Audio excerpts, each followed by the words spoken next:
For both of them here, Dr. Amy Delaquis is the research manager with Manitoba Canola Growers and lives in South Central Manitoba. She completed her PhD at the University of Manitoba, focused on agronomy, and is a certified crop advisor and 4R designated agronomist. She completed her Master of Science at the University of Alberta in Weed Science and Bachelor of Science in Agronomy, also from the U of M. And Chris Holzapfel was raised on a mixed farm in southeast Saskatchewan and has nearly 25 years of experience. Started at 2 then, Chris, I assume. Well done, a bit of a prodigy there. With field crop research, currently serving as research manager with IHARF. His education includes a diploma from Olds College, Bachelor of Science at the University of Lethbridge, and Master's at the University of Manitoba. While nutrient management is his primary interest, Chris's work covers a broad range of agronomic issues with a focus on applied and practical research. He takes a hands-on approach to research. Apparently I'm cut off. Oh, no, okay. One more sentence, I swear. He takes a hands-on approach to research, spending most of the growing season in the field and winters working through data and fitting in extension whenever possible. So please help me welcome Chris and Amy. Thank you very much. I appreciate the compliment. I started in 2000, so I guess I'm older than I look, maybe. Yeah, it's really good to be here. I appreciate the invitation from Manitoba Canola Growers. I have some connections to Manitoba, and my first time at Ag Days, so it's a real honor. Most of what we go through will be kind of more focused on the nutrient management side of things, but we'll, I think, first just cover off some more very basic agronomy and how that might affect canola establishment before we turn it over to Amy. So I guess just probably nobody in this room needs inspiration that canola seed is expensive, but just a little schematic to show you that. It always has been a costly input since we've had hybrids, but over the past just 3 seasons, prices have come up by about 17%. I'm not sure where we're sitting for the 2024 growing season, but on average, that makes up about just shy of 20% of your total input cost for canola production. The only thing higher would be your nitrogen fertilizer costs. Now getting into some of the agronomy, first I'll talk a little bit of seeding dates, and Chris did a good job of, I think, kind of explaining some of this and implications for flea beetles, and I'll just show a little bit of data that I think supports some of what he said. So this was actually a soybean adaptation trial that we did, but we had canola in there as one of our check crops, and we were looking at just how the crops performed with different seeding dates at a couple locations in Saskatchewan. So I just singled out the canola data here, and we targeted early May, mid-May, and kind of into June as our seeding dates. We were often a little bit later than we wanted to be for early May, but we were striving for that first week. And I show a few kind of just numbers there, May 6th through 12th, showing the actual dates. And really what this slide is showing is just with that early seeding, it can, not always, but it can take a lot longer for canola to get out of the ground, which is putting you at more risk for things to go wrong. Now your seed treatments are wearing off. When it does start getting out of the ground, maybe it's growing slower and hard to keep ahead of those flea beetles if they are present. So you can see as soon as you push things back until more into the middle of May, it's a lot more rapid. So just something to, I think, be aware of. When we averaged over all those sites, it took us 16 days with the early May seeding to get that crop out of the ground versus 12 and 10 as we sequentially went later. There are some drawbacks, but we'll look into that. When it came to actual effects on plant density, things weren't quite so pronounced, but we do see a kind of an overall trend for slightly lower plant populations with that early seeding date. It varies from site to site, but on average, we had ended up with this here, which would have been probably a seeding rate of about 100 seeds per square meter. Ended up with 44 with that early seeding, with 51 to 53 with that later seeding. So fairly high mortality, but certainly worse with the early seeding. Yields where things kind of flip around.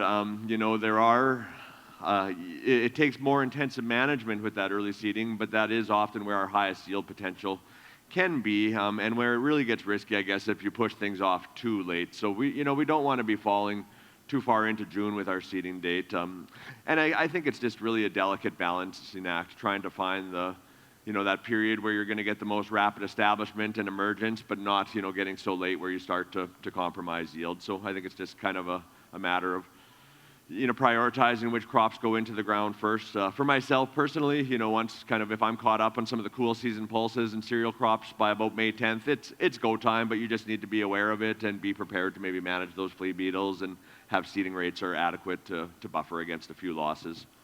Because you can see those first 2 seeding dates, our yields are pretty equivalent from first week of May right through the middle of May, even third week of May there, but once we get into June, we're losing some yield.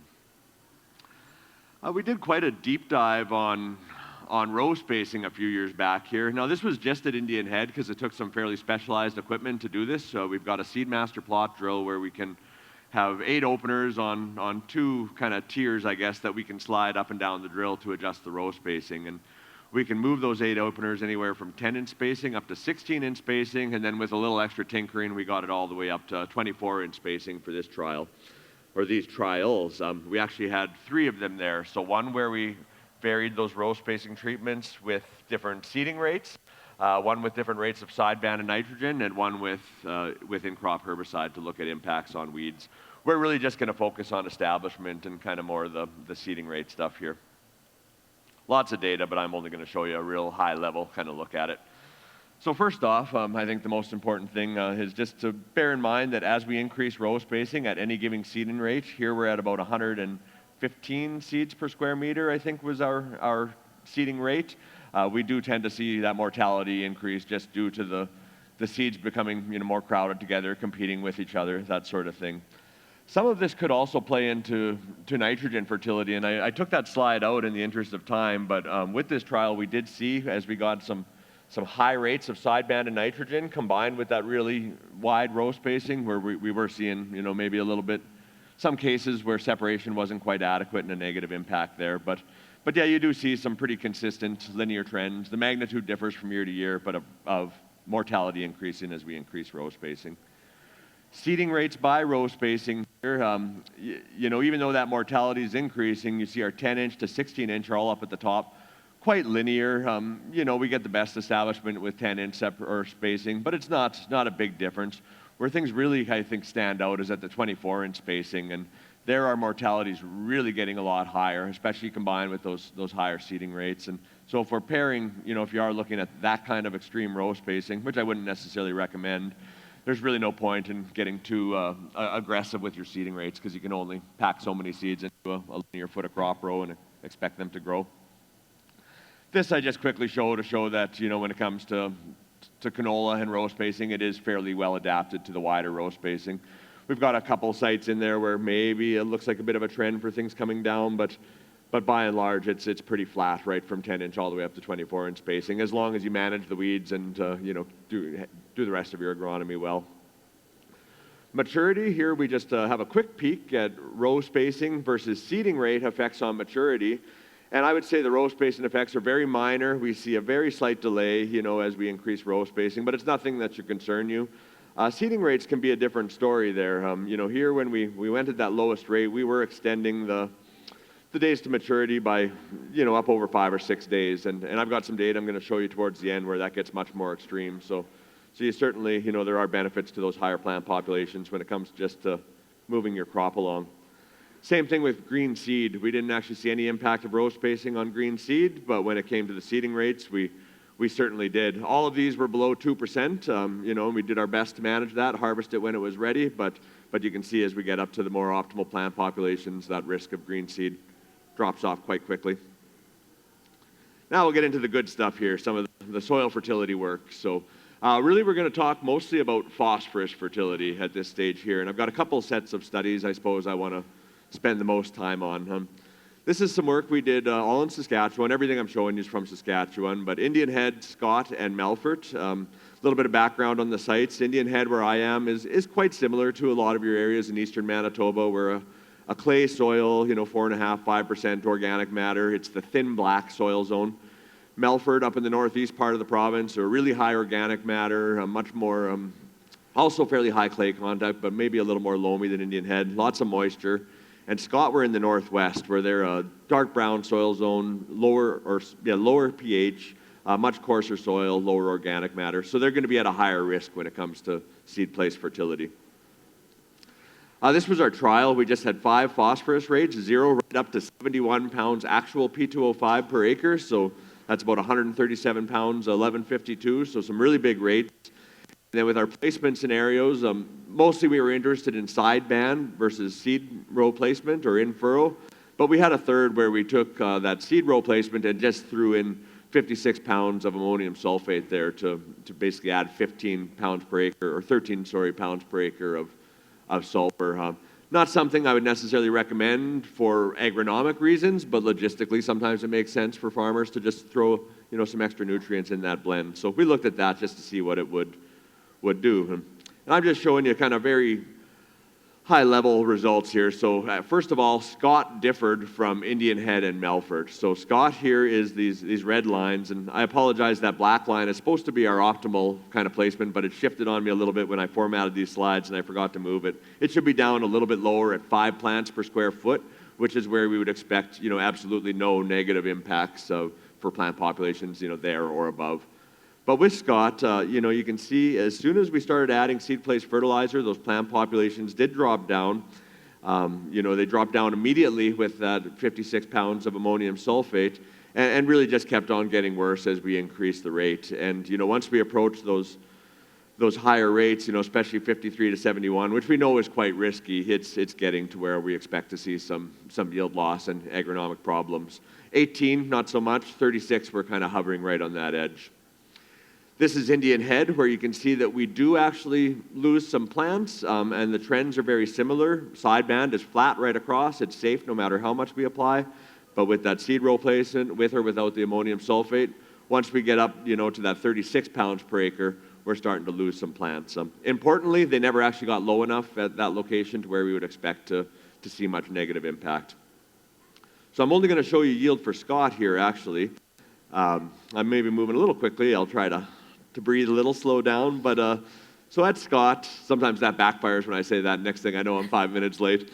So, but here, this is the yield response at Scott. Pretty good response to phosphorus fertilizer overall, and this is averaged over the 3 years. When we get into that 18 pounds per acre rate, which is within the Saskatchewan guidelines of what's safe for seed row placement for canola, you can see a small response equivalent regardless of the placement method. It didn't matter. At 36 pounds per acre, as long as we kept the ammonium sulfate out of the mix, our sideband versus seed row placement, we're pretty safe. You'll recall from the previous slide, we're losing some plants at this stage, but not enough to cause us any serious problems. When we threw that ammonium sulfate into the mix, though, you can see it is starting to separate a little bit and look worse. Once we get up to 53 pounds per acre, with the ammonium sulfate in the mix, we're actually having a negative impact on yield now. We're losing too many plants, causing too much toxicity, and you see nice big responses to phosphorus, even with that seed row placement, but it's certainly not as good as what we're getting with sideband, which would be safe. At 71 pounds per acre, which nobody should be putting that in their seed row, you can see that we basically lost all of the fertility benefits with that seed row placement. And at Melfort and Indian Head, we didn't actually see this. We had not as big of a response to phosphorus. I took the slide out, but basically it didn't matter how we placed it. We just didn't lose enough plants. Even though we were losing plants, we had similar yield response regardless of placement. So long story short, be cautious with that seed row placement. And if you do have the ability to sideband, this data really shows that is an effective option for you. So moving on now, let's say you're dead set that you want to place that phosphorus in the seed row. Now we're going to look at some different forms and see how those perform, I guess, with seed row placement in terms of both crop establishment and that yield response. Kind of a busy slide here, but I guess if we just kind of take our time and go through it. First of all, lots of data here. This was just with some funding through the province and Fertilizer Canada, but we had 14 location years all in all. Indian Head, Melfort, Outlook, Saskatchewan, Redverse, Scott, Swift Current, and Yorkton. So we really covered the whole province, all the major soil zones, really ranging in our risk level in terms of where we might expect to see this injury. Not everyone did the trial every year. A handful of us repeated this work over a 3-year period, but that varied a little bit. Our treatments were simply 4 phosphorus formulations by 3 rates, and then we also had a control treatment there where we didn't apply any phosphorus at all. Now our forms were, I guess we'll call it the golden standard there, a monoammonium phosphate or 1152. That's kind of the most common across the prairies used product. Micro Essentials S15, that would be the number 2 most commonly used phosphorus product in the prairies. So that's a 1333-015. It's got some elemental and sulfate sulfur mixed into the granule. We didn't try to balance sulfur across treatments. We just wanted sulfur to be limiting. So that treatment does kind of stand out in that we've got that extra sulfur going into the seed row with that product. Struvite, or crystal green, as it's otherwise known. That's kind of an interesting product, a little bit newer, but most of you have probably heard of it by now here. That's a 528-0 with 10% magnesium into the mix. And this is a product that is a very low salt index, but also very low solubility. It's pretty much insoluble, so just something to be aware of. Your roots really have to kind of go get that phosphorus. It's not going to dissolve in the soil solution. And not really recommended in most cases, maybe except for organic farms, things like that, to be used on its own. What Taurus Ag would normally recommend would be a 50-50 blend of Struvite and 1152, or approximately. We use the 50-50 blend. They recommend 75% of your phosphorus to come from the 1152, 25% with the Struvite. With our 50-50 blend, we ended up with 65% of that phosphorus coming from the 1152, 35 from the Struvite. So, pretty much the same thing. Our rates, in addition to the control, were 22, 40, and 58 pounds actual P2O5 per acre. So, and that lower level there, we really don't expect any impacts in any of our soil environments. Once we get up to 40, we're maybe starting to push the envelope, and at 58, that would be considered pretty high risk.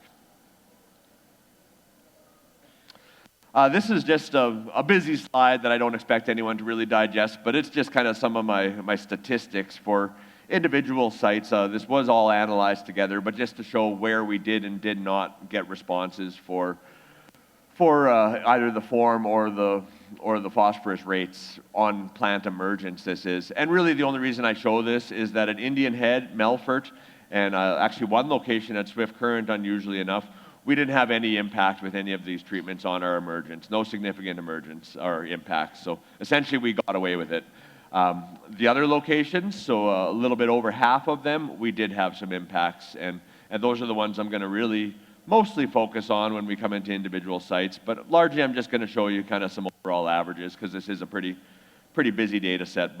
But I guess it's just important to know that location and environment does matter, and our results differed as we went through these different environments. So these are our some selected responsive sites just for the different forms. And I guess what really stands out to me, I've kept the control out of here just in the interest of space on my slide, but we see that the Struvite and that Struvite blend at the sites where it mattered really stood out as being, I guess, the safest forms to use. We don't have the control to compare to, but you'll have to trust me when I tell you that Struvite had virtually no impact on emergence whatsoever, and that blend sometimes had a little one, but for the most part was quite safe, where our 1152 and S15, that certainly wasn't always the case. Several sites it was, but these here you can see that we are losing some plants, and if anything, that S15 tends to be a little bit hotter than the 1152, and that would be attributable to that sulfate-based ammonium and the higher nitrogen in that product. These are just our overall average site results, which I thought were quite compelling. So I didn't include the control in the statistical analysis, but we see that off to the left, 72 plants per square meter is what we established. For all of these sites, we used the seeding rate of 105 seeds per square meter. You can see with MAP, not a tremendous loss there, but there was a significant loss. And this does include all of the sites where we had no impact whatsoever. But that fell down to about 64 plants per square meter. I should mention the blue versus green bars there are just two different timings of the counts. We actually counted our plants both in the spring after emergence and then post-harvest we went out and counted stubble. And you can see that they match up quite well, but that's why we have two sets there. S15 was our hottest, if you will, product, and you can see there significantly different from S15. Agronomically, pretty similar, I suppose, but there's a little more risk. You can see the Struvite, they're actually numerically a little bit even higher than the Czech, and the blend is very similar to the Czech. I can't say whether it's significantly different or not because we didn't actually include it.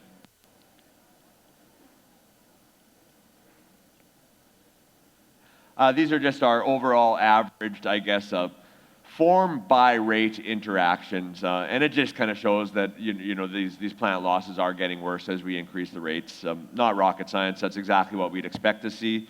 At that 18 pounds per acre, there are sometimes some differences there, but everything's pretty similar to the control. Nothing that you likely notice just out there looking at your crop. But as that goes on, it certainly does separate. And you can see those green triangles, that's our struvite, which is just showing us, even at those really high rates, we're not having any negative impact. And the blend, looks really darn good as well. We're not losing a lot there. I don't get into the economics, but these are expensive products, the struvites, so that is something to bear in mind. And when I did do economics, it got a little bit questionable.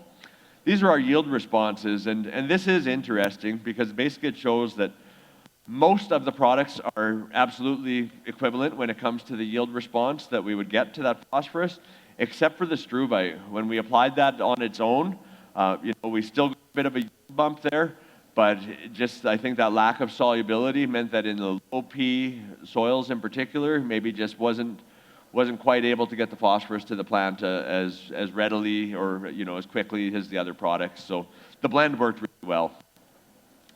This is our site by form interactions with yield here, and this is kind of interesting as well too. The data looks a little bit messy, but what it really shows is that our lower rates, the MAP and the S15 look pretty good, and maybe the S15's even got a little bit of an advantage there, it looks like, at those lower rates.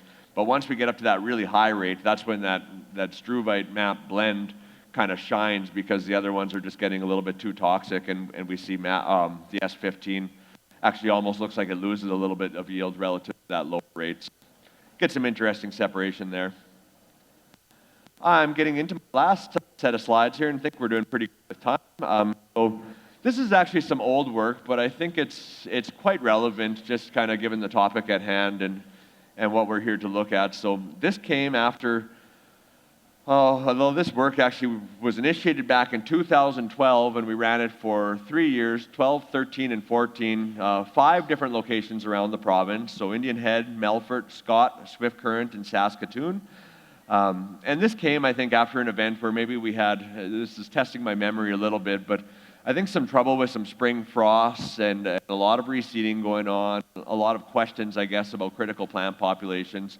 So we just really wanted to do a deep dive with Canola, and Saskatchewan Crop Insurance actually was in on this as well. So our objectives were twofold.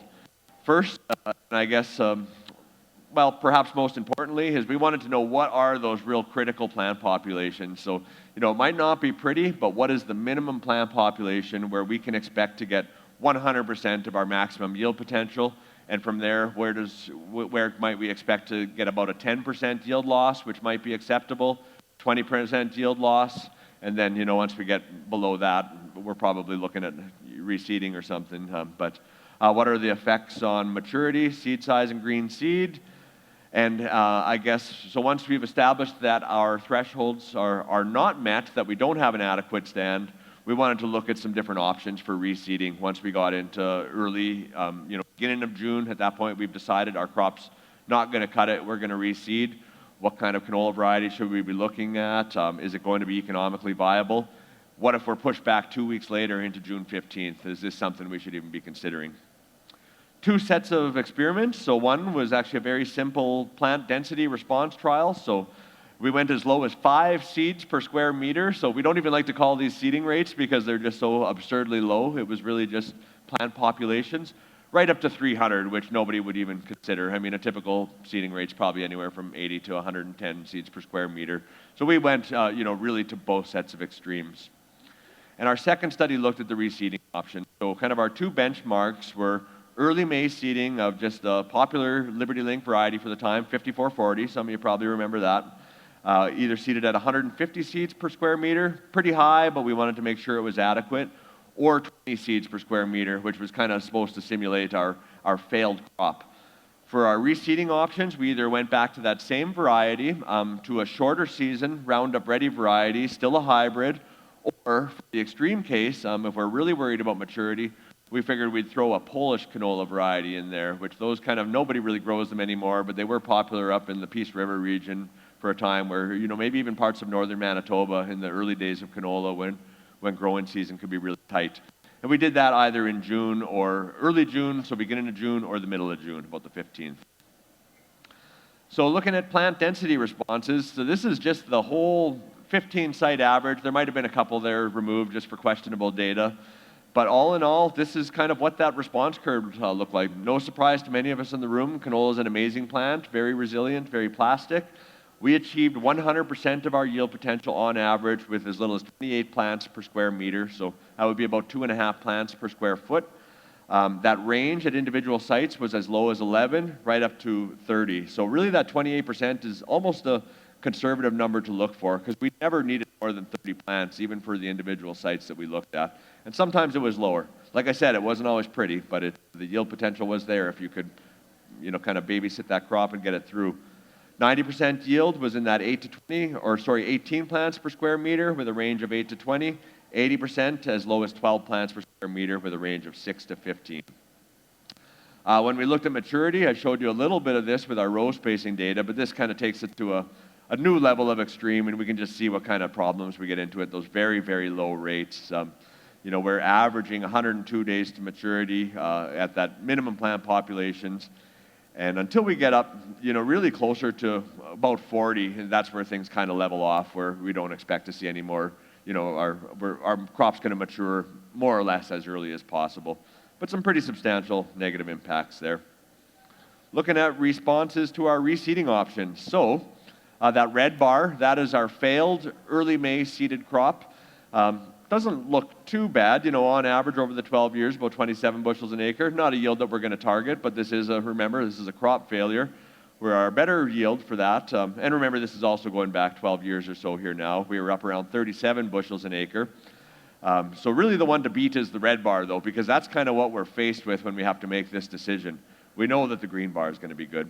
So when we came in early June, when we went right back to that same variety, that was our best option. We didn't really lose any yield. We had to incur that cost of reseeding, which is problematic, we'll see. That little bit lower yielding, short season variety performed quite well. Polish didn't look so good at all. It was quite poor, and in fact, it was considerably poorer than our initial failed hybrid crop. Push things back to June 15th, and the story's starts to look a little bit worse. We're now, all three of these varieties have performed quite poorly, but I think importantly, even when we get to that very late date, it still wouldn't justify using that Polish variety. We were better off just to stick to our hybrids and go with something that has that yield potential. Green seed, obviously, that's something you really have to manage with that delayed seeding. You can see that here. Even our failed early seeded crop still had pretty low green seed compared to the others.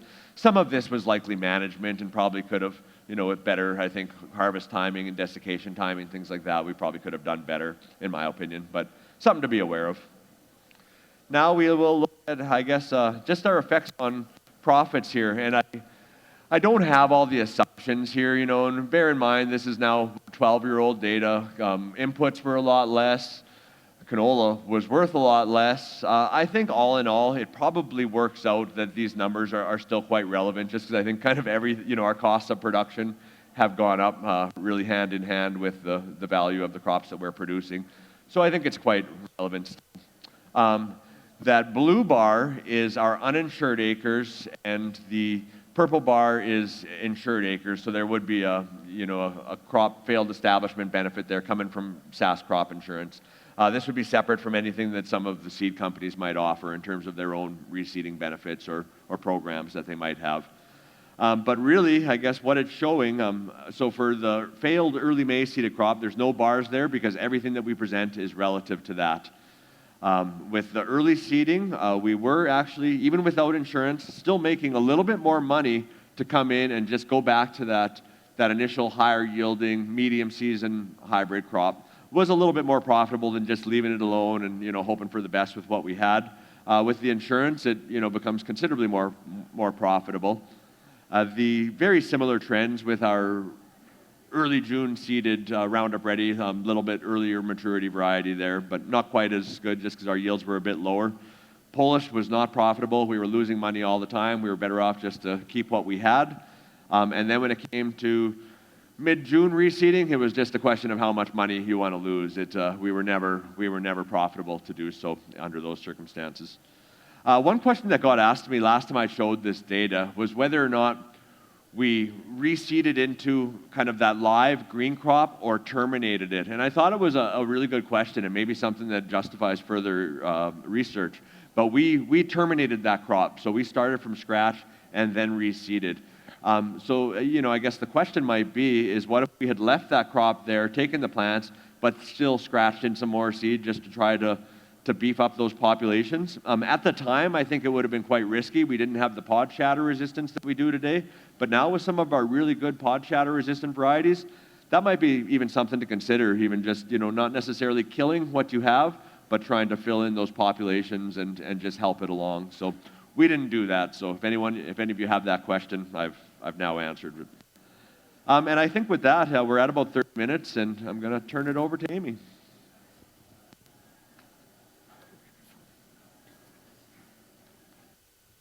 Thanks, everyone. As mentioned, my name's Amy Delaquis, and I'm the research manager with Manitoba Canola Growers Association. And Chris just gave a really good overview of all the work he's done at Indian Head Research Station in Saskatchewan. I'm going to bring that back to Manitoba and look at what we're currently doing in Manitoba, as well as a little bit of past work that's been done. So the Manitoba canola growers have established this on-farm research program, and that's really what the results that we're going to look at today a little bit. And the primary goal of that program is going to be to bridge that gap between traditional research programs and on-farm adoption. So taking the results from those small plot lab greenhouse studies, taking the most promising treatments, testing them in the field across a wide range of environments as well as farm operations, and then using that information to increase our understanding of the probability of response and economic impacts on a farm level. So really providing farmers across Manitoba the information they need to confidently adopt a new production practice or product on a farm level, knowing that they likely aren't going to see a train wreck because we have some of this field scale testing. The program launched in 2022. In 2023, we ran a nitrogen rate, seeding rate, as well as a seed place fertilizer toxicity trial. Those 3 trials are going to run again in 2024. We're also going to add a cover crop for flea beetle management trial. And the map there is just showing the testing locations that we've had so far across the last 2 growing seasons. But for today, I really want to just look at some of the results and some of the information we're getting out of our seeding rate and seed place fertilizer toxicity trials. So our seeding rate trial, we ran at 11 different farms or 11 different locations in the last 2 years. You can see the spread across the province and where we were testing. But really, that trial is looking to answer the question, can we reduce our seeding rate without sacrificing yield and increasing our return on investment? So essentially not looking at the optimal plant population, but essentially how do we get there? What's the best way on farm to get to that optimum plant population? This is some past work that has been done, but really, as mentioned a few times already this morning, that recommended plant population is that 5 to 8 plants per square foot. That's not what we're looking at investigating. We're really looking at, again, how to get there. There's been a lot of work on why that 5 to 8 plants per square foot is what we should be targeting on a field level, whether it be for pest risk or economic risk. So essentially, at a farm level, how are we going to get to that 5 to 8 plants per square foot, and what are the big considerations or trade-offs that need to be, as Chris mentioned, with canola seed being so expensive? This is essentially what farmers are looking at when they get a bag of canola seed now. They're typically packaged based on seeds per bag for a target of 10 acres per bag. So essentially take your bag weight, divide it by 10, and get your pounds per acre seeding rate that they're recommending to get 5 to 8 plants per square foot. That is based on a 60% emergence, so 60% of those seeds actually making it into plants. But the question remains, is our emergence actually 60%? And how can we adjust that, or how can we increase our emergence and adjust that and get more out of those bags of canola seed. So this seeding rate trial was set up as a pretty typical field scale trial, so strips within the field. We had 3 different treatments in this trial. So we had the standard seeding rate, which is essentially just what that farm was using as their standard. So that was what we considered 100%. What is their standard practice on that farm? And then we looked at a reduced rate of 75% and then a high rate of 125%. And then each treatment was replicated in 4 different strips throughout that field. And we took plant counts at 4-leaf stage as well as maturity and then grain yield on this trial. And again, this trial has been running since 2022 and expected to continue till at least 2025. So first, what we wanted to look at was what are farmers actually establishing with their standard practice. So this is looking at just the range that farmers were having with that 100% seeding rate. So the blue dots being planters and the yellow dots being air drills. You can see that with the farm standard, pretty much all 11 of our sites were achieving or were within that range of 5 to 8 plants per square foot. There was a couple a little bit higher, but still not even at 9 plants per square foot. So I did separate out air drills and planters just because it was important to note that with the planters, we were receiving a much higher emergence percentage to start off with. And as a result, a much lower seeding rates were being used initially. So we had about 90% to 100% emergence with planters compared to about 50 to 80% with air drills. And seeding rates corresponding to 4 to 5 pounds per acre for air drills and 2.7 to 3.3 pounds per acre with planters. So, but regardless of the seeding method, we were still establishing plant populations within that range. But when we looked at the plant counts and what we were establishing, so on the vertical axis is just plants per square foot, and then across the bottom is all my different locations that we tested in. The gold bar being that farm standard practice, and then light blue low rate, dark blue is the high seeding rate. And we saw that as with the high seeding rates, we pretty much always increased our plant population. And with the low seeding rate, we did see a trend of reduced plant populations, but it wasn't always significant. It was actually only significant at one site. And the difference was much smaller. We actually were only seeing a 10% reduction in plant stand with a 25% reduction in seed being put in the ground. So that's really indicating that we are seeing that increased emergence with those reduced seeding rates. And this shaded area is just representing that optimum plant stand of 5 to 8 plants per square meter. So even in our low populations, we really didn't drop below that recommended plant population with these trials. So we were really just still able to get that plant population even with reducing our seeding rate. This is looking at the emergence compared to standard. So now pulling out the percent of seeds that we put in the ground that actually came out and became plants. But I looked at it in terms of change in emergence from the farm standard. So these light blue bars that are here is essentially the reduced seeding rate.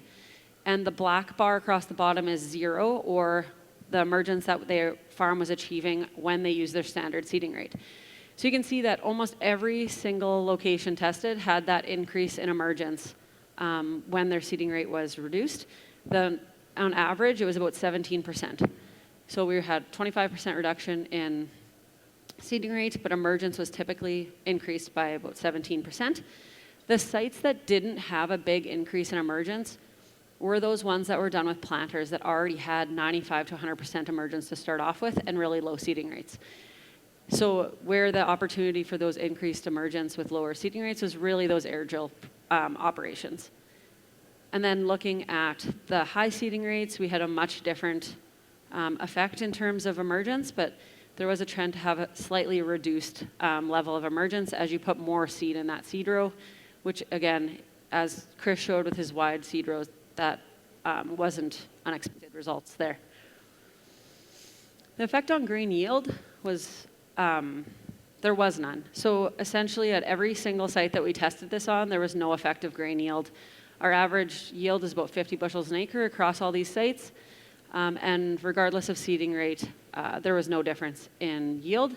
And there was also no relationship between grain yield and plant counts, keeping in mind that our plant densities that we were looking at were all very close to that recommended range.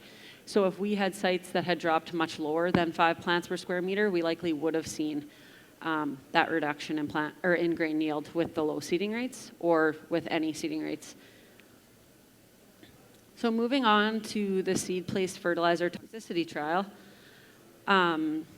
This trial is set up a little bit differently. So this trial was set up to try maximize the amount of farms that we were getting on. So the amount of different operations, drills, row spacing, fertilizer sources, fertilizer rates. So essentially it was replicated by location. So we were aiming for a large number of locations across Manitoba to really answer the question of, are the seed-placed fertilizer practices being used in Manitoba safe for stand establishment? And what are the major factors influencing the seed safety? Just again, seed is expensive. So how are we managing that trade-off between our seeding rate and our seed-placed fertilizer toxicity? So our current recommendations of maximum seed-placed fertilizer for Manitoba are quite low. So 20 to 25 pounds of P2O5 as MAP and 10 pounds of sulfur as ammonium sulfate is what's recommended as safe with the seed. But that's at a 15% seed bed utilization with good soil moisture.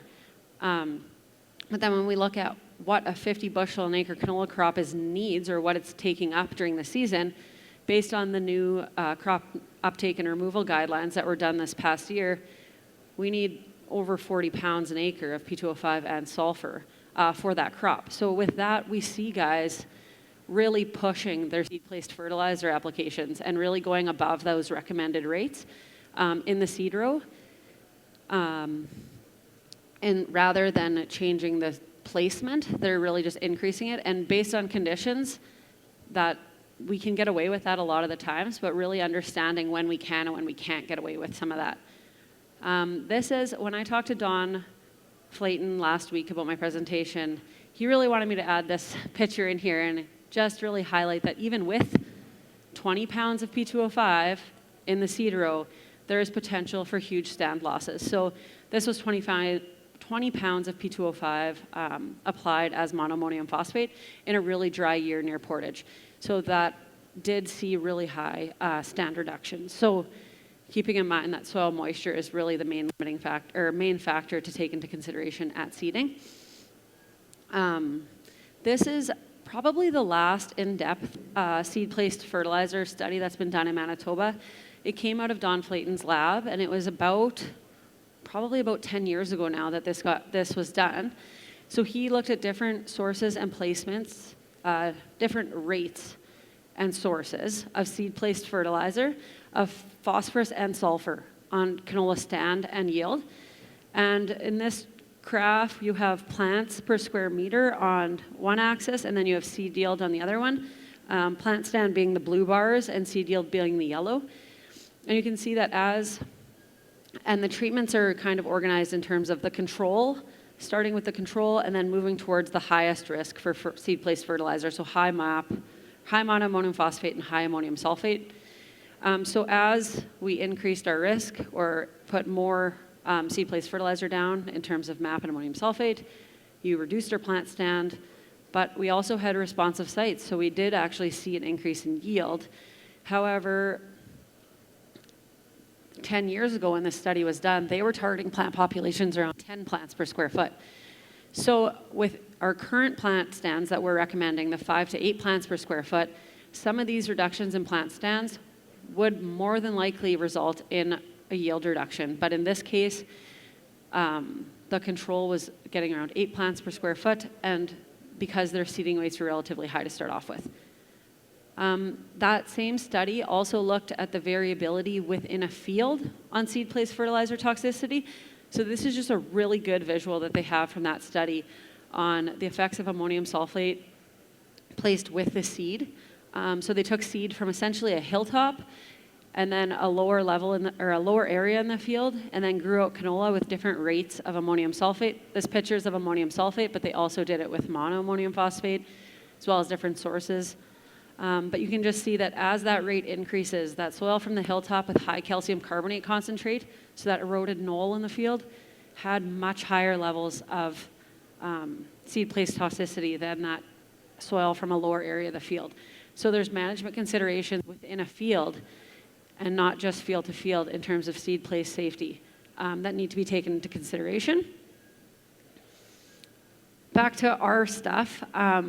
So our seed place fertilizer toxicity trial, again, as I mentioned, it's not replicated but within a location because we're targeting this wide range of different factors, and we really want to be able to pull the main factors that are affecting seed toxicity out. So in each field, it's a very simple trial for a farmer to implement on their farm. So they essentially are driving, they turn off their seed placed fertilizer for a small portion, they turn it back on, and then they turn it to 150%. And then essentially we come back and we do plant counts. This trial doesn't go to yield because we're really focusing on the question we're trying to answer, and it's seed place toxicity. Because we have a pretty decent handle on how plant stand affects yield, and it's not a question of how much phosphorus and sulfur the canola crop needs for maximum yield. Again, we only took plant counts, and we could calculate emergence with that, and this is only preliminary data, so I only have 1 year. So I don't have a ton of site years yet, and it's a wide range of conditions to pull from, so I really just pulled out what we have to look at right now. But as this trial continues and we get more and more sites across the province, I would love to have well over 100 sites across the province while we're running this trial to be able to pull out some really the main factors that in Manitoba are causing those seed place fertilizer toxicity.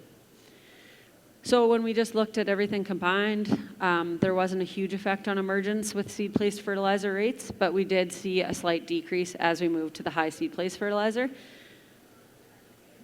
And then we pulled out the different seedbed utilization. So the sites that had high seedbed utilization was considered over 20%, and low seedbed utilization under 20%. So a reminder, the seedbed utilization is really just characterizing how spread out your canola or your seed and your fertilizer are with each other. So it's opener width divided by row width. So a 20% seedbed utilization would be a 2-inch opener, so something like a hoe opener in a 10-inch row spacing. So that would be kind of the cutoff of what's considered very simplified but safe, more of a lower risk versus a high risk.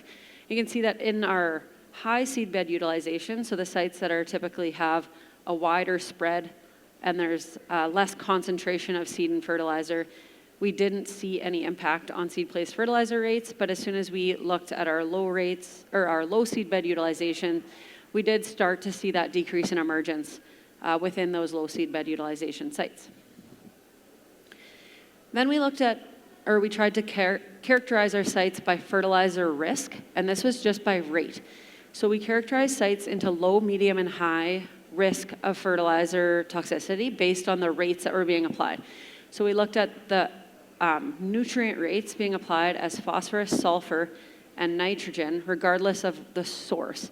So keeping in mind that all of our phosphorus, well, the majority of our phosphorus and sulfur sources are coming with nitrogen, right? And that is actually where a lot of the toxicity is coming from. So regardless of, for example, especially some of our sulfur sources, sulfur in itself isn't actually toxic. It's actually the ammonium nitrate toxicity that we're worried about, and that's coming from the nitrogen that's coming along with it. So we have to look at the rates of phosphorus, sulfur, as well as nitrogen, even though the bulk of our nitrogen fertilizer isn't being thrown down in our seed row.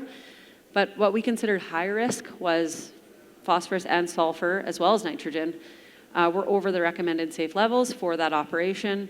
Medium risk, one of the two was over the recommended safe level, and then a low risk was, for that particular operation, everything was within the recommended levels. And you can see that as we moved from low to medium to high fertilizer rates being put down in our seed row, we did have decreased emergence. And then within each of those rates, within each of those risk zones, where you really saw that big decrease in stand with the increased seed place fertilizers when you got to those high risks. So in the fields or the operations that were already really pushing their seed-placed fertilizer rates above what was really considered a standard practice or what would be recommended agronomically.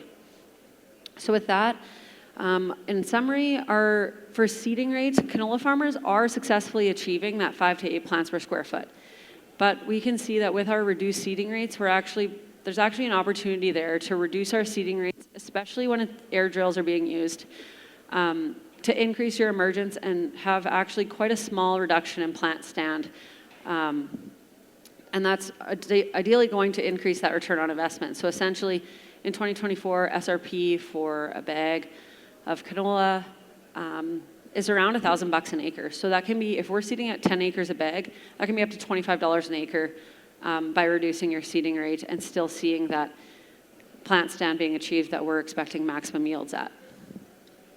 And then for our seed-placed fertilizer trial, not unexpected for right now because of the small data set, but just we're seeing the biggest reductions in emergence when high seed-placed fertilizers are being applied, especially in the nitrogen portion of it, and locations that fall under that high-risk category with low seed bed utilizations.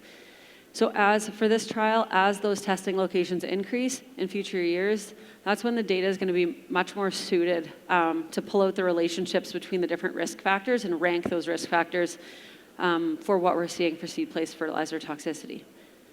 And with that, I just want to add quick, if anybody here is interested in participating in some of our on-farm trials, we work with farmers and agronomists across the province, so we actually contract out agronomists to work with farmers to run these trials. So if you're an agronomist in the room and are interested or think some of your farmers would be interested in these trials, or if you're a farmer that's just interested in any of our on-farm trials, either contact me or I'm also at the booth this afternoon. So feel free to stop by and have that conversation. I can give you some more information on the program. And this is just a list of the agronomic partners that we had in 2023. With that, I'll invite Chris back up to just take on, I think we have time for a couple questions.